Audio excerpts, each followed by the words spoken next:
నమస్కారం సుధీర్ సార్. నమస్కారం అండి. కాన్ఫిడెంట్‌గా గవర్నమెంట్ జాబ్స్ ప్రిపేర్ అవుదామని ఇంట్లో వాళ్ళతోటి కన్విన్స్ చేసుకొని మరీ దిగుతారు కొంతమంది స్టూడెంట్స్. కానీ కొద్ది రోజులు ఆగిన తర్వాత అది ఏ విధంగా అవుతుందో నాకు జాబ్ రాదేమో అన్న భావనలోకి వెళ్ళిపోయి, ఆ కాన్ఫిడెన్స్ లెవెల్స్ అంతా దెబ్బతినేసి ఎగ్జామ్ అటెంప్ట్ చేయాలంటే షివరొచ్చేటువంటి పరిస్థితి.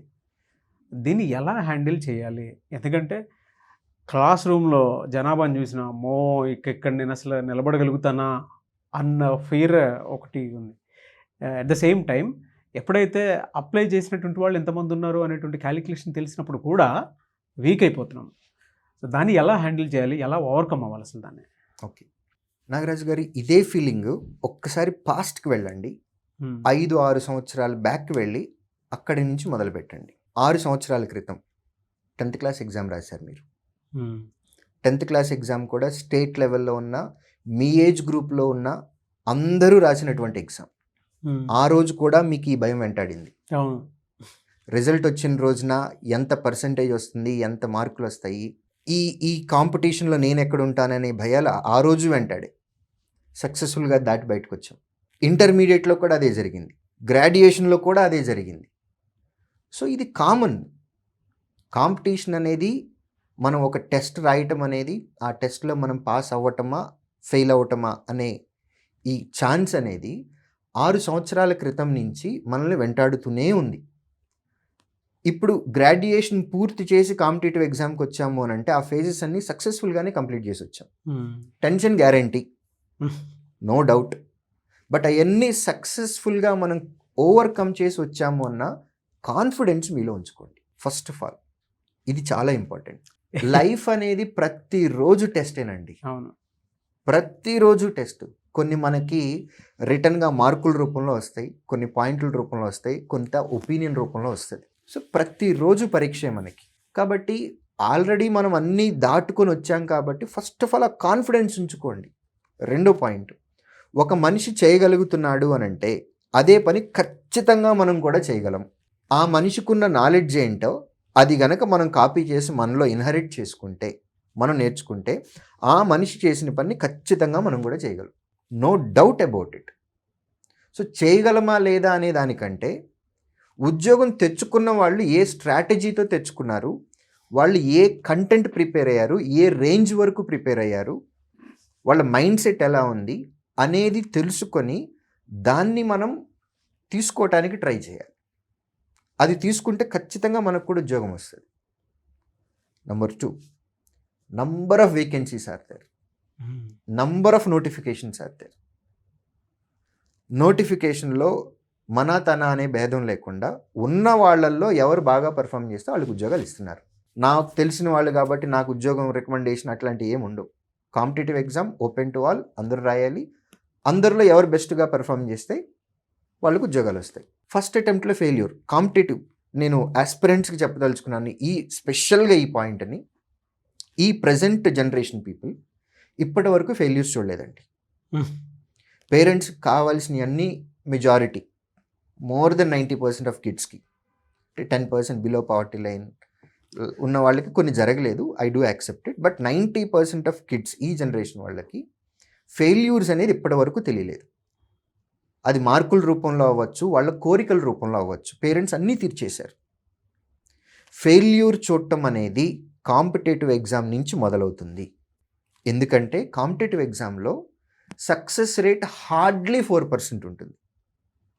కొన్ని నోటిఫికేషన్లో 0.5% ఉంటుంది. 0.5% సక్సెస్ రేట్ ఉంది అని అంటే 99.5%కి ఫెయిల్యూరే వస్తుంది. సో, ఫెయిల్యూర్ చూడటం అనేది కాంపిటేటివ్ ఎగ్జామ్ రాయటం మొదలుపెట్టిన దగ్గర నుంచి వస్తుంది. Be mentally prepared. సక్సెస్ అయిన వాళ్ళు ఏ స్ట్రాటజీ తోటి సక్సెస్ అయ్యారు, వాళ్ళకి మీకు ఉన్నటువంటి బ్రిడ్జ్ గ్యాప్ ఏంటి? నాకు కొంత నాలెడ్జ్ ఉంది, మీకు ఒక నాలెడ్జ్ ఉంది, మన ఇద్దరం కలిసి ఒక ఎగ్జామ్ రాసాము, అందులో మీరు విన్ అయ్యారు.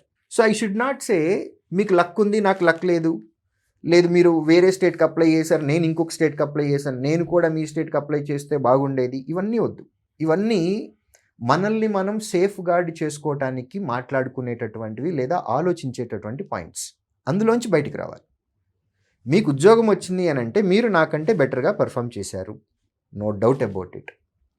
ఆ బెటర్ ఏంటి, నన్ను దాటి మీరు ముందుకెళ్ళారు అని అంటే మీరు ఏ స్కిల్ సెట్ తోటి వెళ్ళారు, మన ఇద్దరికి ఒక బ్రిడ్జ్ గ్యాప్ ఉంది, దాన్ని కనుక నేను ఫిల్ చేసుకొని నెక్స్ట్ నోటిఫికేషన్కి వెళ్ళాను అని అనుకోండి, ఖచ్చితంగా జాబ్ నాదే. So skill set is important, strategy is important. ఉద్యోగం వచ్చిన వాళ్ళు ఏ స్కిల్ సెట్తో తెచ్చుకుంటున్నారు, ఏ స్ట్రాటజీతో తెచ్చుకుంటున్నారు. మనకు రాలేదు అని అంటే మనకు లేకపోవటం కాదు, వాళ్ళకు లక్ ఉన్నట్లు కూడా కాదు.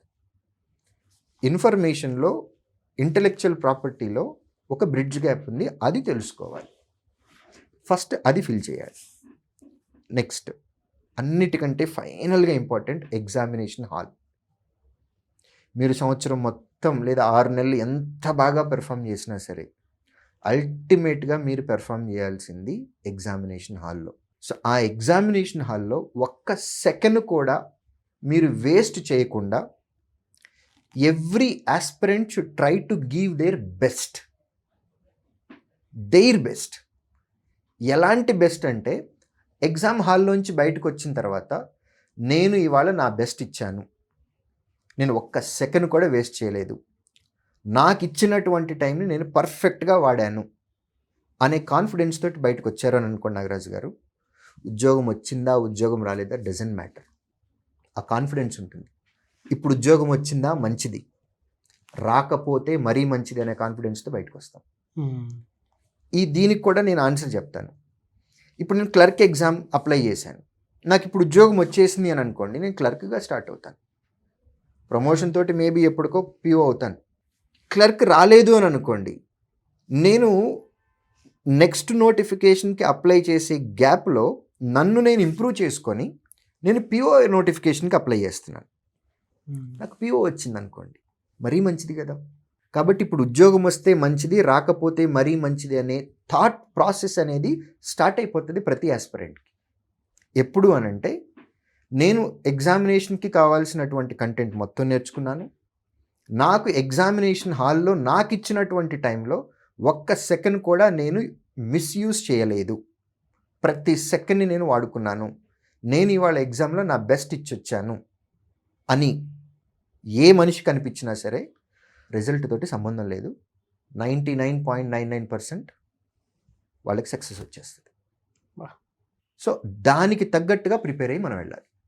ఒక్కటే మైండ్లో పెట్టుకోండి, ఇవాళ ఎగ్జామ్లో నేను ఇన్ని తెచ్చేసుకోవాలి, నాకు ఈ నోటిఫికేషన్లో కంపల్సరీగా ఉద్యోగం రావాలి, ఇవన్నీ వద్దు. ఒక్కటే single point agenda, when you are going to write exam in examination hall,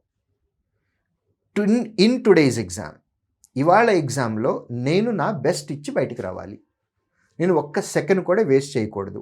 ఇది ఒక్క పాయింటే పెట్టుకొని వెళ్ళిరండి ఎగ్జామ్.